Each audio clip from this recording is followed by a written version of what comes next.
The graveyard was quiet, but the angels were screaming.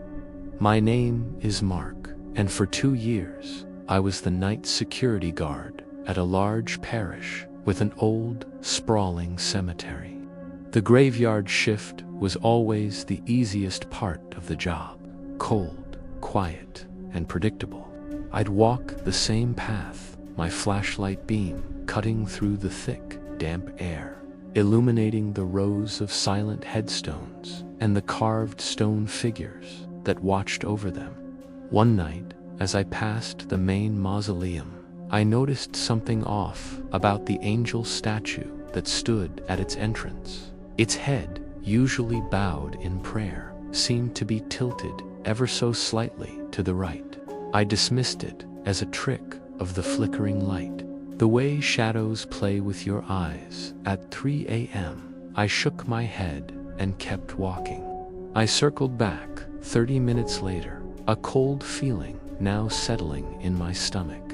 The angel's hands, which were clasped tightly together, now looked like they had a small gap between them. It was subtle, too subtle to be anything other than my mind playing tricks.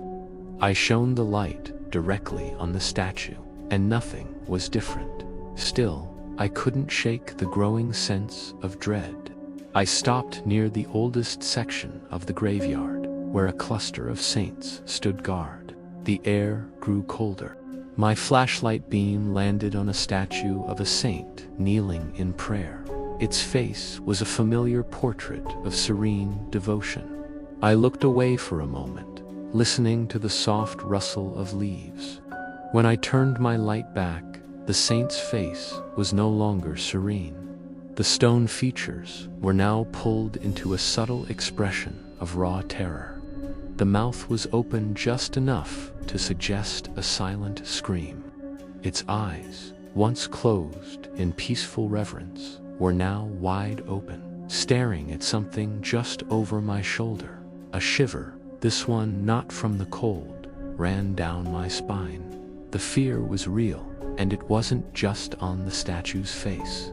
I slowly backed away, my flashlight shaking in my hand. From behind me, in the silent, empty graveyard, I heard the faint, heavy scrape of stone on stone. Some donations are made from a place of hope. Mine was made from a place of unimaginable fear. As the church treasurer, counting the offering on a quiet Monday evening was a peaceful ritual.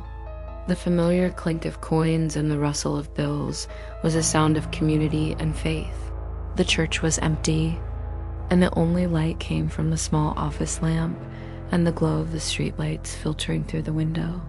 I felt calm, a little bored, and ready to get home. I emptied the final wooden offering plate onto the table. It was heavy, and a stack of bills and a scattering of change fell out. But amongst the quarters and crumpled dollar bills, something else tumbled onto the tabletop. It was a hand. Not a fake one, not a child's toy. It was a withered, leathery hand, shrunken and dry as if preserved for centuries. It had to be a joke, a tasteless prank from some teenager. I tried to laugh it off, but my stomach turned. The skin was like old parchment, the fingers curled inward. As I stared at it, I saw it was clutching something in its palm. With a trembling finger, I pried one of the fingers back just enough to see it. A single, perfectly round black coin. It looked like obsidian, a color so deep it seemed to absorb the light around it. It's just a prank, I told myself again, reaching out to pick it up. The moment my fingers touched the coin, an impossible cold shot through my hand, a chill so profound it felt like a brand. It wasn't the cold of ice, but something deeper, older, and impossibly wrong. The hand's grip on the coin seemed to tighten ever so slightly. My blood ran cold. The joke, if it was one, was over. I pushed my chair back, the legs scraping loudly on the floor. I didn't know what this was, but I knew I didn't want it in my church, in my town, or in my life. I had to get rid of it. I grabbed an old cloth, swept the hand and the black coin into it, and went to the back door, intent on burying the thing far away. But as I opened the door, a thought not mine echoed in my mind. A whisper so cold and clear, it felt like it came from the coin itself. The payment has been made. My father was the one who taught me to play the organ.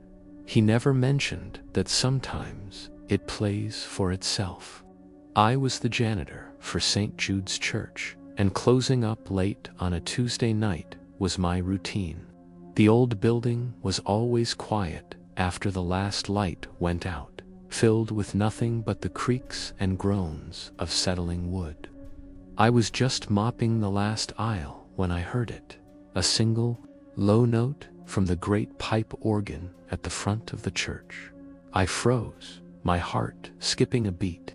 I knew I hadn't left the power on, and the building was locked tight. A second note, then a third, followed, weaving together into a slow, mournful hymn that filled the cavernous space.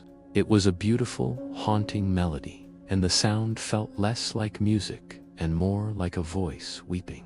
My rational mind tried to find an answer, a short circuit, a ghost in the machine, but my gut told me to be quiet, to not move. The music continued, growing louder, more desperate.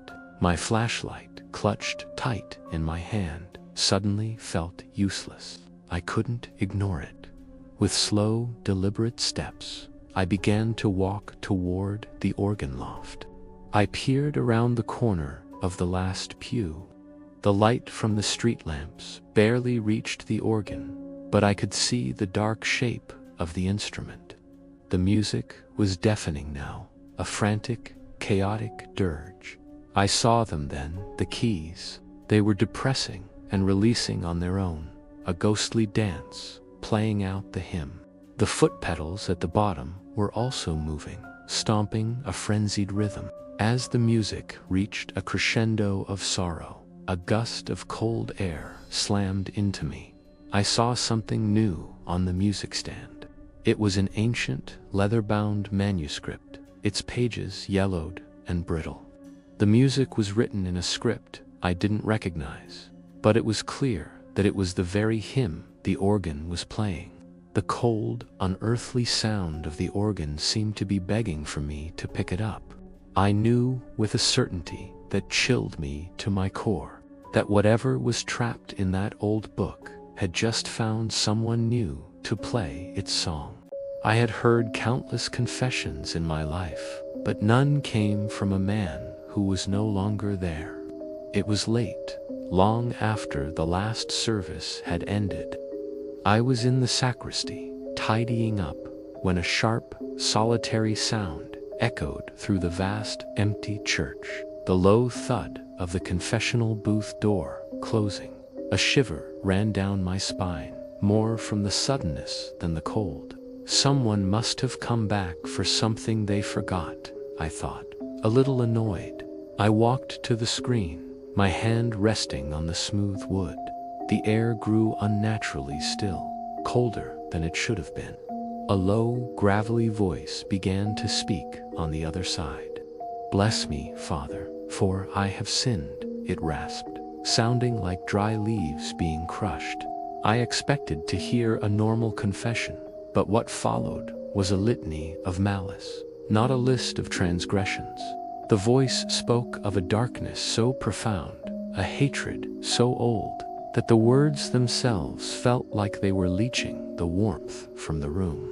I could feel a heavy presence on the other side, an icy weight that pressed against the screen between us. I tried to focus, to offer guidance, but my voice was lost to a trembling whisper.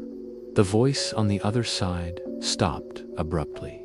I took a shaky breath and spoke the final words of absolution, my hand instinctively making the sign of the cross.